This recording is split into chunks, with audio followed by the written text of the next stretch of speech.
President Trump has implemented a whole-of-government approach to safeguard our nation's elections. The president has made it clear that his administration will not tolerate foreign interference in our elections from any nation, state, or other dangerous actor. Last year, the president signed an executive order to strengthen and review the cybersecurity of our nation and its critical infrastructure. Last week, the president chaired a meeting of his National Security Council to address ongoing threats. He asked the officials standing next to me to brief the American people on the work being done to protect the integrity of our elections. Efforts are underway to provide cybersecurity assistance to state and local authorities and actions to investigate, prosecute, and hold accountable those who illegally attempt to interfere in our political and electoral process. To address these matters further, I want to welcome Director of National Intelligence Dan Coats, FBI Director Christopher Wray, Secretary of Homeland Security Kirstjen Nielsen, Director of the National Security Agency General Paul Nakasone, and National Security Advisor Ambassador John Bolton to make some comments and take questions on this topic. As you all know, we've addressed what occurred during the 2016 election numerous times and rather extensively. The purpose of today's briefing is about what we are doing now and in the future to protect the integrity of our elections moving forward, and we ask that you stay on that topic. In order to help this run smoothly, we'd also ask that you direct your questions to a specific person. And with that, I'll turn it over to Ambassador Bolton to open up and make some comments. Thanks. Well, thank you very much, Sarah. What we'd like to address today is election security in the 2018 election and in the future. The President has made it very clear, I think, what his priority is. We've had, obviously, a number of inquiries from Congress on this, including a letter to me the past couple days from 5 senators, signed by Senator Schumer and 4 others. I have responded to that letter today. We've made copies available to you, and it forms a kind of framework for the briefing that the 4 heads of operating department and agencies are going to give you here today. They are the ones who are implementing and operationalizing the policy that we have developed. There are other agencies involved, but these are the 4 primary ones. And I think it's important that we address the question of the President's involvement in this, his leadership, his determination to prevent Russian and other foreign influence in elections. We meet on this constantly, the senior staff here in the White House. We meet with the heads of the different agencies involved. We discuss it quite regularly. In my tenure as National Security Advisor, less than 2 months, we've already had 2 full National Security Council meetings chaired by the President, and as I say, countless other discussions as well. Since January 2017, the President has taken decisive action to defend our election systems from meddling and interference. This includes measures to heighten the security and resilience of election systems and processes, to confront Russian and other foreign malign influence in the United States, to confront such aggression through international action, and to reinforce a strong sanctions regime. Now, as you know, elections are administered by state and local governments, so the federal role is to assist them. We'll be addressing that through the comments of the heads of the operating agencies. I might also say, by way of introduction, that many federal government actions to protect elections in the United States, such as those implemented by the intelligence community or law enforcement agencies, are necessarily sensitive and highly classified. We do not wish to make the efforts of our adversaries any easier through injudicious public disclosures. Nonetheless, we have offered to do before and continue to offer briefings to members of Congress in secure facilities. So what I'd like to do here, as Sarah said, is turn the briefing over to the people whose agencies have this responsibility. We'll start off with Director of National Intelligence Dan Coats. He'll be followed by the Secretary of Homeland Security, Kirstjen Nielsen. She'll be followed by the Director of the Federal Bureau of Investigation, Christopher Wray, and then finally the Director of the National Security Agency, General Paul Nakasone. So, Dan.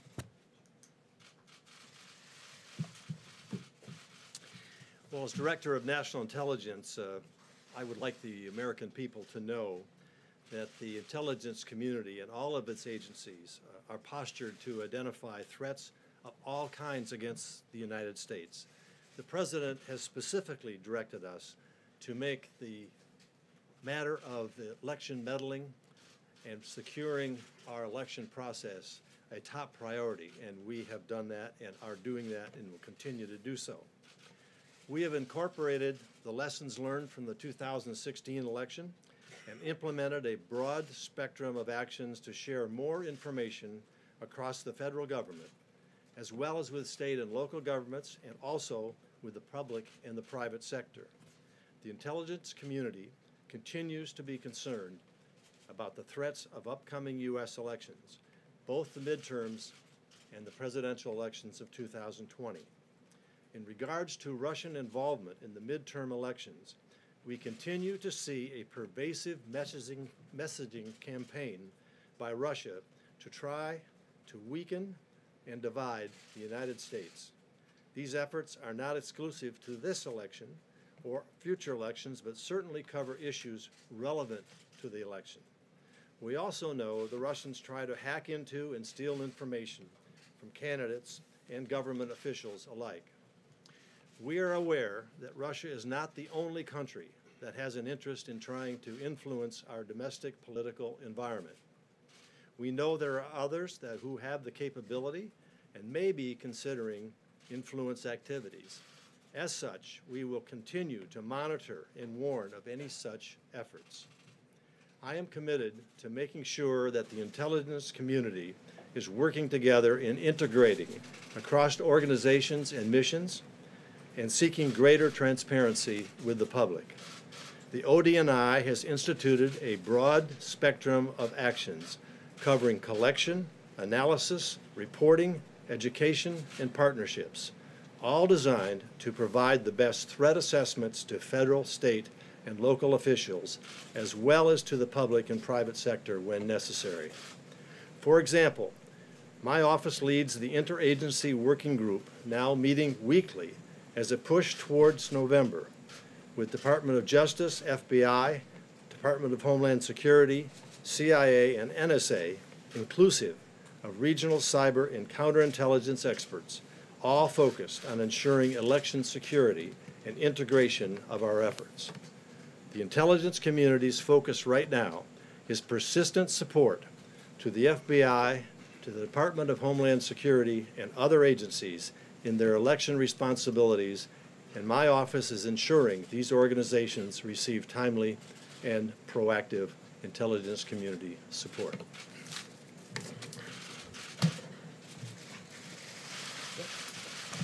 Well, good afternoon. Thank you all for joining us. I want to start by briefly mentioning that on Tuesday, DHS hosted the first National Cybersecurity Summit. This brought together government, industry leaders, and academia to discuss opportunities to join forces to counter threats to our nation's critical infrastructure. I want to thank all of those who joined us from academia, government, and the private sector, all who participated, and those who signed up to concrete actions to confront cybersecurity challenges. Across every critical infrastructure sector, from energy to financial services to transportation to communication and so many others, a single attack can have widespread and cascading consequences. I look forward to working with the nation's leading minds in the digital realm as we stand up the National Risk Management Center. But it's not just risk to our prosperity, privacy, and infrastructure we have to worry about, and that's why we're here today. Our democracy itself is in the crosshairs.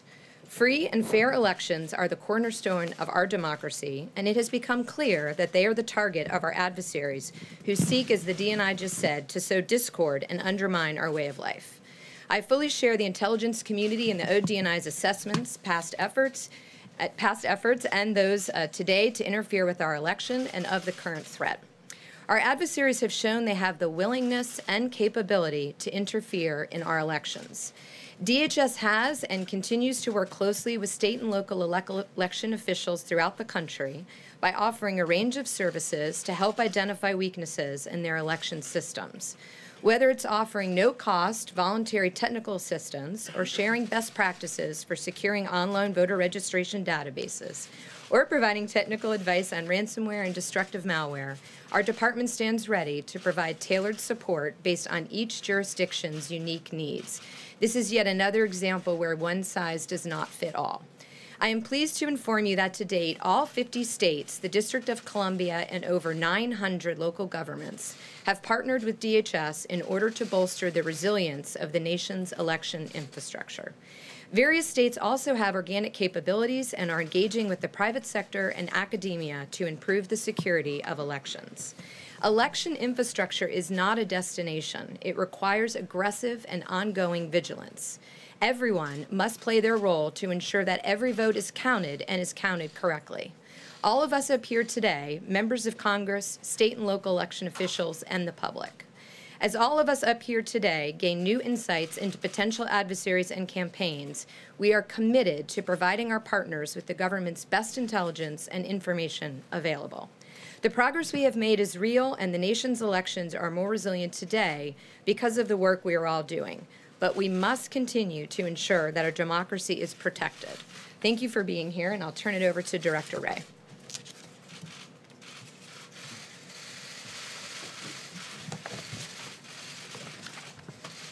Afternoon, everybody. Last fall, shortly after I became director, I stood up a new foreign influence task force at the FBI, which was designed to identify and counteract the full range of malign foreign influence operations, targeting our democratic institutions and our values. The task force now brings together across the waterfront of FBI expertise. So we're talking counterintelligence, cyber, criminal, and even counterterrorism, designed to root out and respond to foreign influence operations. For their part, our adversaries' influence operations have encompassed a wide range of activities. So just like we have a multidisciplinary response, that's because the threat is multidisciplinary. So just a few examples of some of the things we've seen over the past. Targeting U.S. officials and other U.S. persons through traditional intelligence tradecraft, criminal efforts to suppress voting and provide illegal campaign financing, cyber attacks against voting infrastructure along with computer intrusions targeting elected officials and others, and a whole slew of other kinds of influence, like both overtly and covertly manipulating news stories, spreading disinformation, leveraging economic resources, and escalating divisive issues. But it's important to understand this is not just an election cycle threat. Our adversaries are trying to undermine our country on a persistent and regular basis, whether it's election season or not. There's a clear distinction between, on the one hand, activities that threaten the security and integrity of our election systems, and on the other hand, the broader threat of influence operations designed to manipulate and influence our voters and their opinions. With our partners, we're trying to counteract both threats. We have three pillars to our operational strategy. The first pillar is our investigations and our operations. And for a variety of reasons, which I hope are obvious, and including operational sensitivities, I'm not going to be able to describe the full extent of those efforts, but I will tell you that our Foreign Influence Task Force works with FBI personnel in all 56 FBI field offices. And even as we speak, we've got open investigations with a foreign influence nexus spanning field offices, FBI field offices across the country. So make no mistake, the scope of this foreign influence threat is both broad and deep. Second pillar, I said there were three pillars. The second is focused on information sharing and intelligence sharing. We're working closely with our partners in the intelligence community and in the federal government, as well as with our state and local partners, to establish a common operating picture.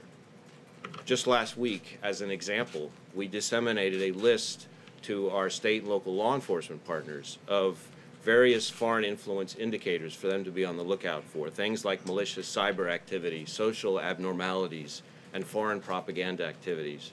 The idea is to marshal additional eyes and ears in the fight.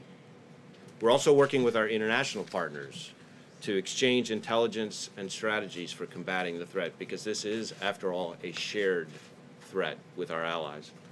The third pillar of our approach is based on our strong relationships with the private sector.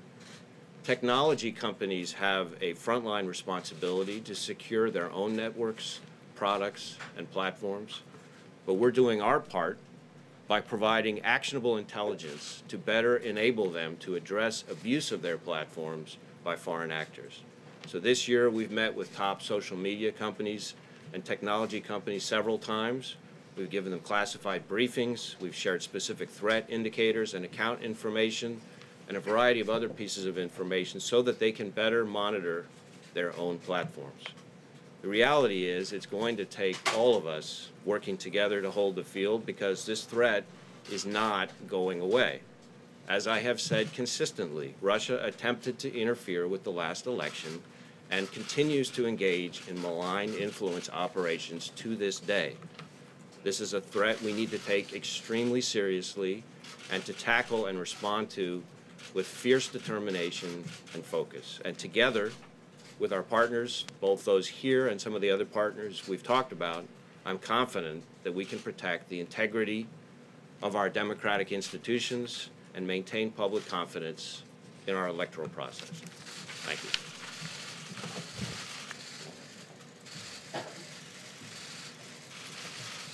Good afternoon, ladies and gentlemen. Thank you for joining us this afternoon.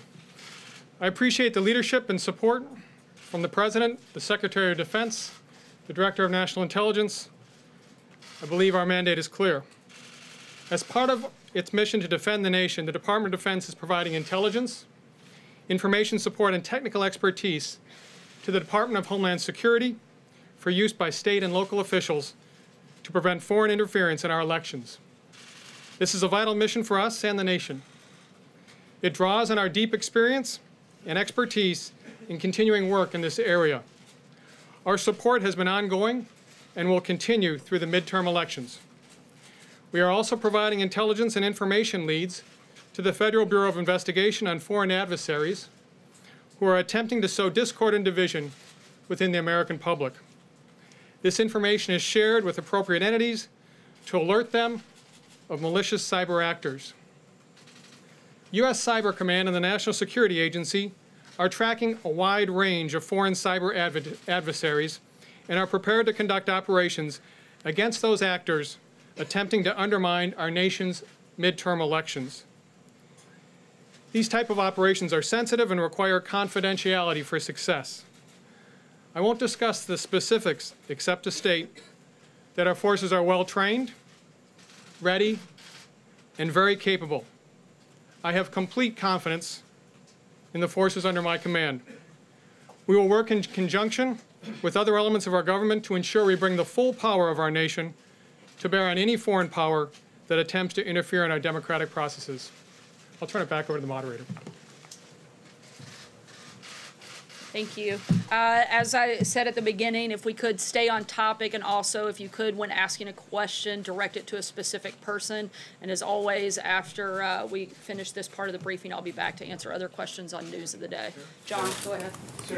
Director Coates, if I could direct a question to you. Sure.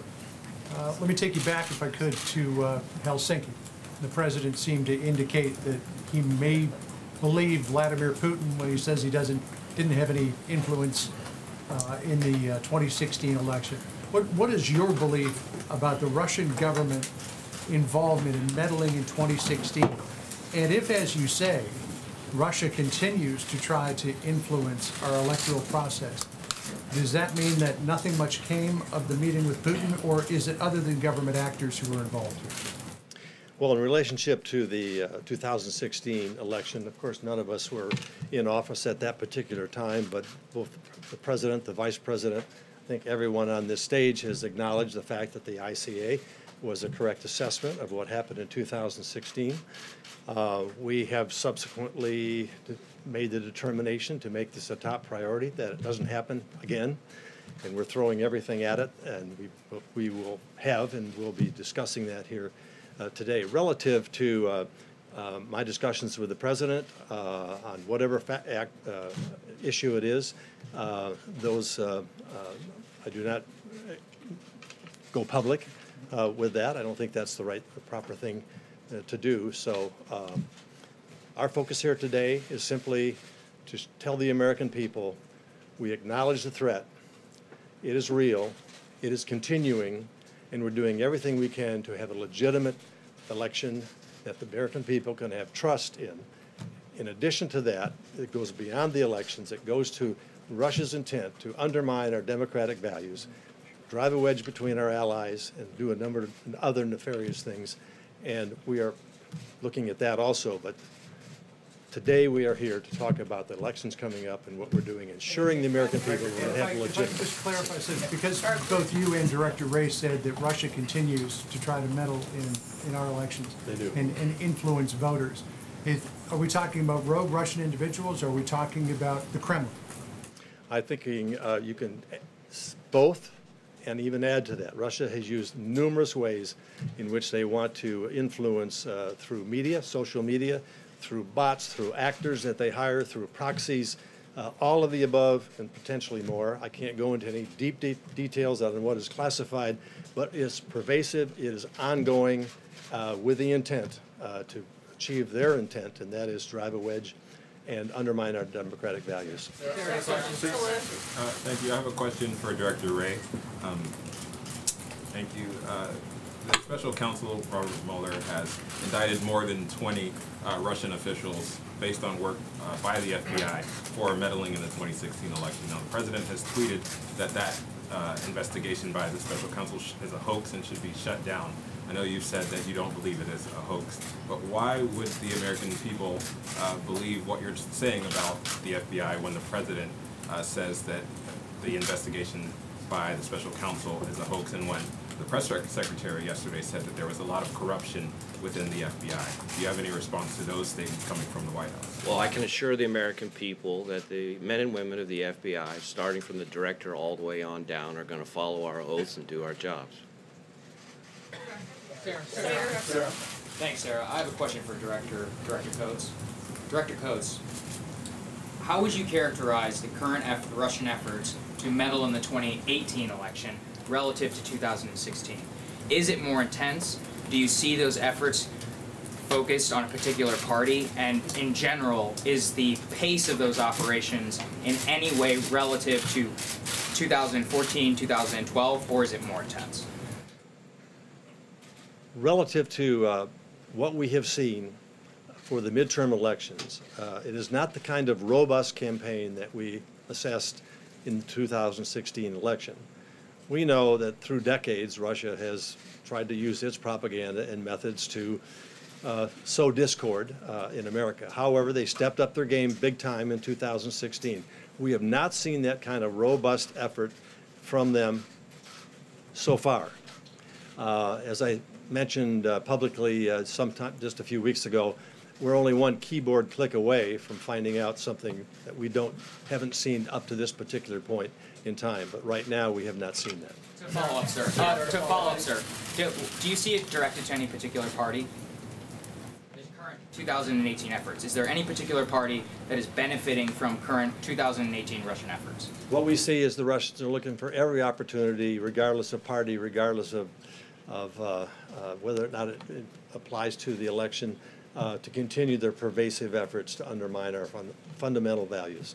Jeff, thank you, sir. Also for Director Coates, in the run-up to the I'm trying to get it. and perhaps Ambassador Bolton could weigh in on this as well. But in the run-up to the Helsinki summit, U.S. officials, ambassadors to NATO, ambassadors to Russia, said that the president would raise the issue of a malign activity with President Putin. But he didn't discuss that, at least at the press conference. You're saying today that the president has directed you to make the issue of election meddling a priority. How do you explain the disconnect between what you are saying, his advisors, and what the president has said about this issue? I'm not in a position to either understand fully or talk about what happened at Helsinki. I'll turn it over to the National Security Director here to address that question. Yeah, the issue was discussed, and in fact, President Putin said, I thought at the press conference, but certainly in the expanded bilateral meeting when the two leaders got together with their senior advisors, President Putin said the first issue that President Trump raised was election meddling. I guess the question is, at the press conference, the president didn't highlight any of the malign activities that you have and that his advisors have. And so, should Americans believe that he is listening to your advice, or that he is going his own way when he's having meetings like he did with the president of Russia? I think the president has made it abundantly clear to everybody who has responsibility in this area that he cares deeply about it and that he expects them to do their jobs to their fullest ability and that he supports them fully. Thank you, Sarah. I believe this is either for Director Coates or Director Ray. I'll let either of you choose. Since social media was brought up, there is a recent case with Facebook, how they had just shut down some 32 accounts believed potentially to be from Russia. Can you give us an idea, is that a large amount? Is that just kind of the tip of the iceberg? And then generally speaking, with these social media companies, Facebook, Twitter, Instagram, how much have they progressed, or have they not progressed, in what you would like to see in terms of progression from 2016 and identifying the threat? So first, I'm not going to discuss any specific ongoing investigation, but what I will tell you is that activity of the sort you're describing is a good reflection of the fact that we have to have a public-private partnership in this particular threat, and that's why when I talked about our 3 pillars of the FBI's Foreign Influence Task Force, we're spending so much of our effort trying to engage with the social media and technology companies, because there is a very important role for them to play in terms of monitoring and in effect policing their own platforms. So what we have to have happen, which is started happening in a way that's much more robust than before the 2016 election, we're sharing with them actionable intelligence in a way that wasn't happening before. We understand better what they need. They're sharing information back with us based on what they find. There are things that they can do on their platforms voluntarily in terms of use and things like that that the government doesn't have a role in. But in turn, we learn things from them, and we can use that to have our investigations be more effective. So I do think progress is being made. We've got to keep getting better at it. We've got to keep staying on the balls of our feet, but I think that's what we're seeing. Ambassador Bolton, in your letter you talk about ordering the closure of the consulates in San Francisco and Seattle. These are 2 tech hubs. What happened there that led you to do that? Well, I'm not going to discuss the background of that decision, which actually occurred before I came to this job, but the purpose of expelling the Russian individuals that were expelled was to send a signal to Russia that their conduct in conducting a chemical weapons attack in Great Britain was unacceptable, and this was a mode of retaliation designed to show that we will not tolerate that kind of activity on the territory of the United States or any of our allies, and we expelled a lot of the people who we think had knowledge of it or had other activities in the United States that we considered unacceptable. This, I guess, would be for maybe the Secretary Nielsen or Mr. Ray. These meddling campaigns seem to fall into 2 broad categories: the sort of information campaigns, which challenge the information upon which Americans use to make their determinations, and then the more physical interferences into the machinery of voting, the tabulation of voting, the voter rolls, the machinery that the states run.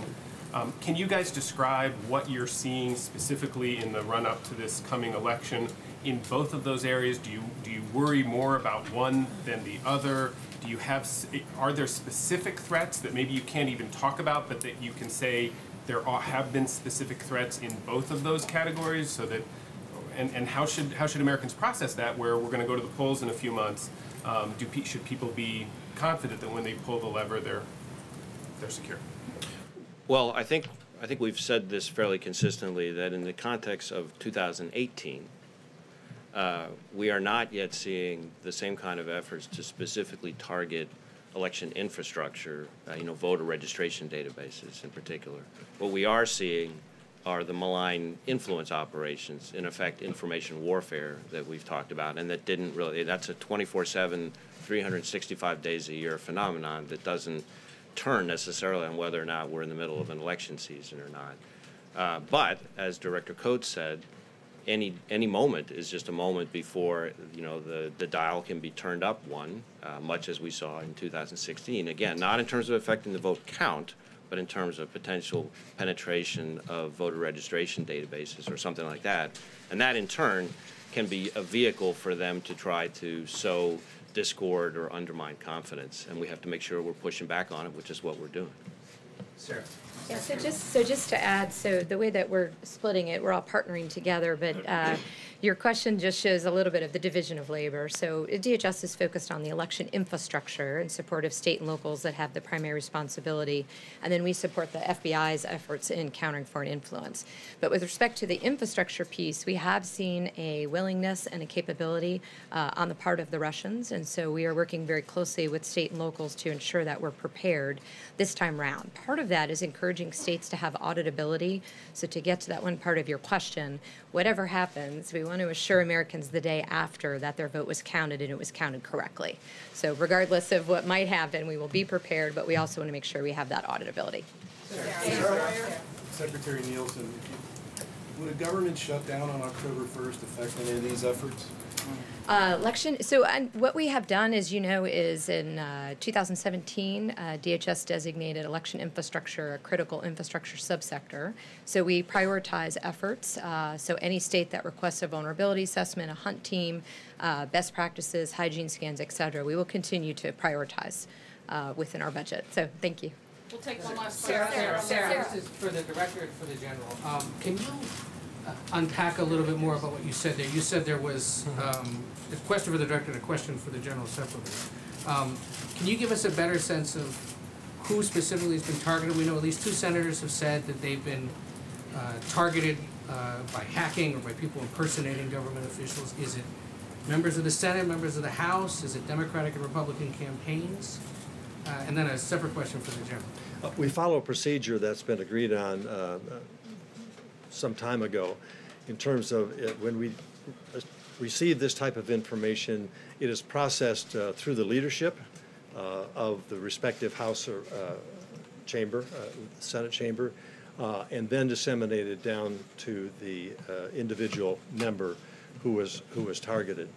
So we have taken that action that is in place, but I'm not in a position right now to release those names. And would you support legislation imposing sanctions on Russia now that you're saying they have in fact interfered or attempted? Well, we already have a lot of sanctions in place, and I would support any efforts that we can collectively put together to send the signal to Russia that there is a price to pay for what they're doing. And if we want to have any kind of relationship whatsoever in dealing with things of mutual interest, the Russians have to stop doing what they're doing, or it's simply not going to happen. And General, have you been ordered at all to, or authorized to conduct any offensive cyber operations in response to this? So my guidance and the direction from the President's Secretary of Defense is very clear. We're not going to accept meddling in the elections, and it's very unambiguous.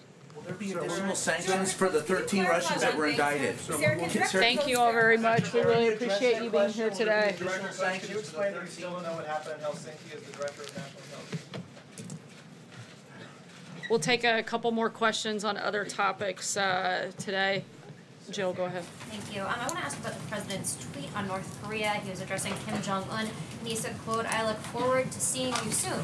Are there plans in place right now, any discussion about a second meeting? And also, he said he received a letter from Kim. What did the letter say, and did it address any of the reports that appear to show that Kim is not actually working towards denuclearization? That's a lot of questions rolled into one. I'll try to address each one, and if I miss something, I'm sure you guys will point it out. He did receive a letter. I believe he received it on August 1st. There is not a second meeting that is currently locked in or finalized. Certainly open to that discussion, but there isn't a meeting planned. We have responded to Chairman Kim's letter. The President has, and that letter will be delivered shortly. Beyond that, I can't get into any further details. Whether he addressed the concerns about potentially building. I can say that the letters addressed their commitment from their joint statement, and that was made at the Singapore summit, and they're going to continue working together towards complete and total denuclearization. Specifically address that? Again, I can't go any further than what I just told you. Ivanka Trump made 2 statements this morning at odds with the positions of her father. She said the media are not the enemy of the people, and also called family separation at the border a low point. But what does the president think of those statements? Certainly the president himself has stated that he doesn't like the idea of family separation. I don't think anybody does. We also don't like the idea of open borders. We don't like the idea of allowing people into our country if we don't know who they are, where they're going, and why they're coming. The president wants wants to secure our borders, which is why he has asked Congress to fix the law.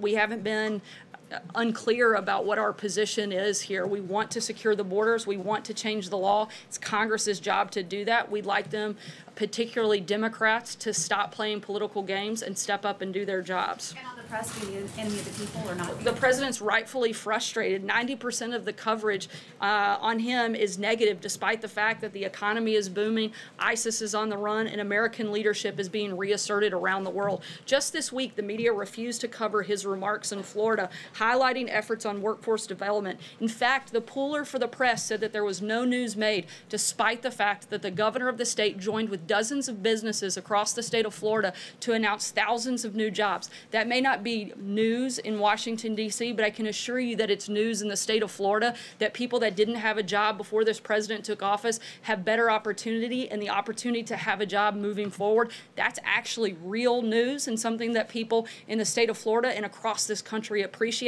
and that was totally ignored. Not only that, before a journalist on CNN claimed that the president hadn't taken questions in over a week, despite the fact that same journalist did a live shot from the 2-2 press conference that the president had with the Prime Minister of Italy just moments after making that accusation. With this sort of misinformation and lack of interest that's so pervasive in the media, it's completely understandable for the president to be frustrated.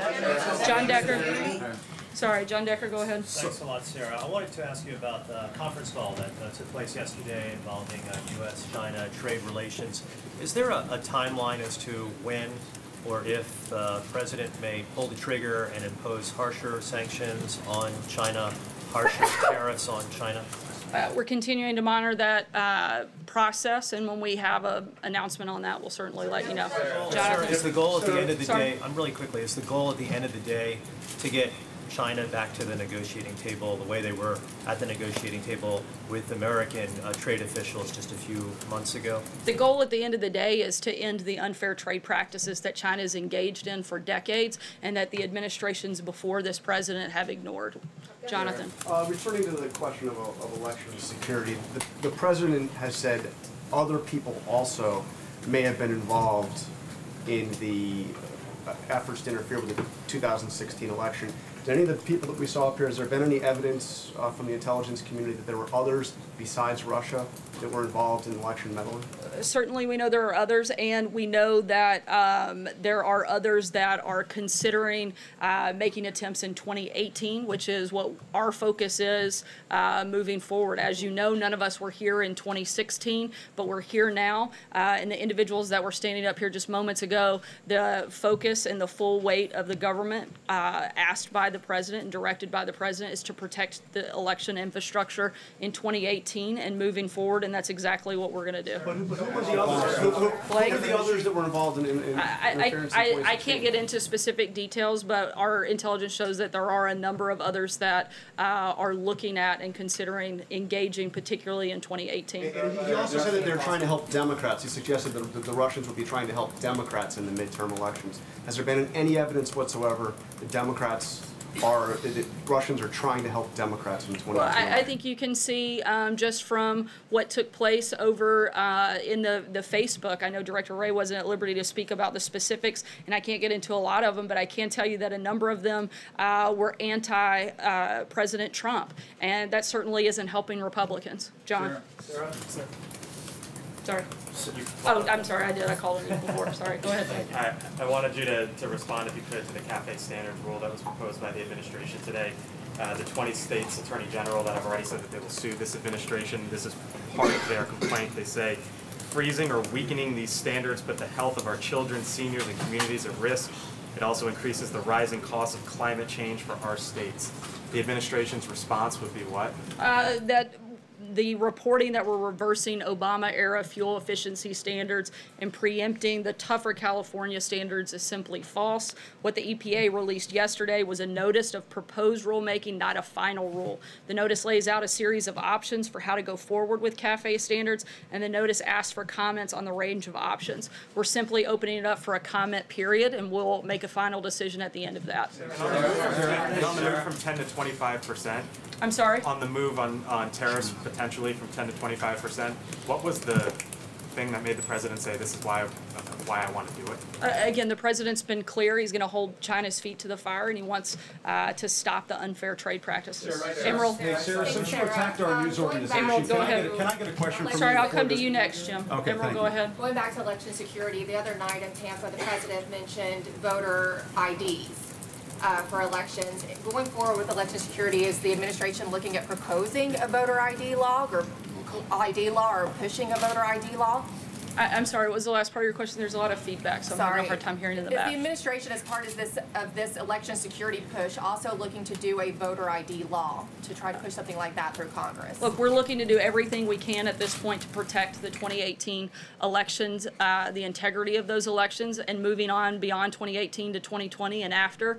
We haven't made a final decision, but certainly looking at every option available to us. It's not unreasonable. If I return something to a department store, if I have to cash a check, I have to show my ID in order to do those things. It's not outrageous that if you're going to vote to decide on who the leaders of the local communities, your state, and the federal government are going to be, that you would be asked to show an ID. Jim? I just wanted to follow up on Sarah's question from NPR. She asked you about Ivanka Trump's statement that the press is not the enemy of the people. And she asked you whether or not the press is the enemy of the people. You read off a laundry list of your concerns about the press and things that you feel like are misreported, but you did not say that the press is not the enemy of the people. And I think it would be a good thing if you were to say right here at this briefing that the press, the people who are gathered in this room right now, doing their jobs every day, asking questions of officials like the ones you brought forward earlier, are not the enemy of the people. I think we deserve that. I think the president has made his position known. I also think it's ironic. Would you mind telling us, I'm trying to answer your question. Okay, well, I politely waited, and I even called on you despite the fact that you interrupted me while calling on your colleague. Well, I said it's ironic. Which is why I interrupted. I'm trying. But if you finish, if you would not mind letting me have a follow-up, that would be fine. But It's ironic, Jim, that not only you and the media attack the president for his rhetoric when they frequently lower the level of conversation in this country. Repeatedly, the media resorts to personal attacks without any content other than to incite anger. The media has attacked me personally on a number of occasions, including your own network, said I should be harassed as a life sentence, that I should be choked. ICE officials are not welcomed in their place of worship, and personal information is shared on the internet. When I was hosted by the Correspondents Association, of which almost all of you are members of, you brought a comedian up to attack my appearance and call me a traitor to my own gender. In fact, as I know, as far as I know, I'm the first press secretary in the history of the United States that's required Secret Service protection. The media continues to ratchet up the verbal assault against the president and everyone in this administration, and certainly we have a role to play, but the media has a role to play for the discourse in this country as well. And sir, if you don't mind, if I may follow up, excuse me, you did not say in the course of those remarks that you just made that the press is not the enemy of the people. Are we to take it from what you just said? We all get put through the ringer. We all get put in the meat grinder in this town, and you're no exception. And I'm sorry that that happened to you. I wish that had not happened. But for the sake of this room, the people who are in this room, this democracy, this country, all the people around the world are watching what you're saying, Sarah, and the White House for the United States of America, the President of the United States should not refer to us as the enemy of the people. His own daughter acknowledges that, and all I'm asking you to do, Sarah, is to acknowledge that right now and right here. I appreciate your passion. I share it. I've addressed this question. I've addressed my personal feelings. I'm here to speak on behalf of the president. He's made his comments clear. Go ahead. On another matter, the National Archives told the Senate Judiciary Committee chairman today that they probably aren't going to be able to finish up the document collection regarding Brett Kavanaugh until October. That's obviously later than the timetable I know you guys and Senate Republicans are hoping for. Any comment on that, or any potential assistance that the White House can give the archives in accelerating that? Certainly, we want to be as helpful as possible in turning over as many documents. Several senators have stated there will be up to over 1 million pages of documents to review, including over 300 judicial opinions. His documents as staff secretary tell us the least about his judicial thinking than the 1 million pages from his other work, including his judicial opinions. We want a thorough evaluation. We've asked for that, but we don't want to taxpayer-funded fishing expedition. We want to continue to be cooperative, and that's exactly what we're going to do. I'll take a last question, Jordan. One more from the right side. Thanks, Sarah. I want to follow up on the third part of Jill's question from earlier on North Korea. We're nearing now the 2-month mark from the Singapore summit. So is the president satisfied with the progress North Korea is making toward denuclearization? The president won't be completely satisfied until all of Korea has been denuclearized. We're going to continue moving forward. We've seen steps of progress and continued cooperation. We're incredibly grateful and thankful for the remains of the service members that were returned yesterday, and we're going to continue to work with North Korea. I think that's a great place to close out. Thanks so much, guys. Have a good day. Are you going to sanction the 13 Russians that were indicted like you did the 12 before?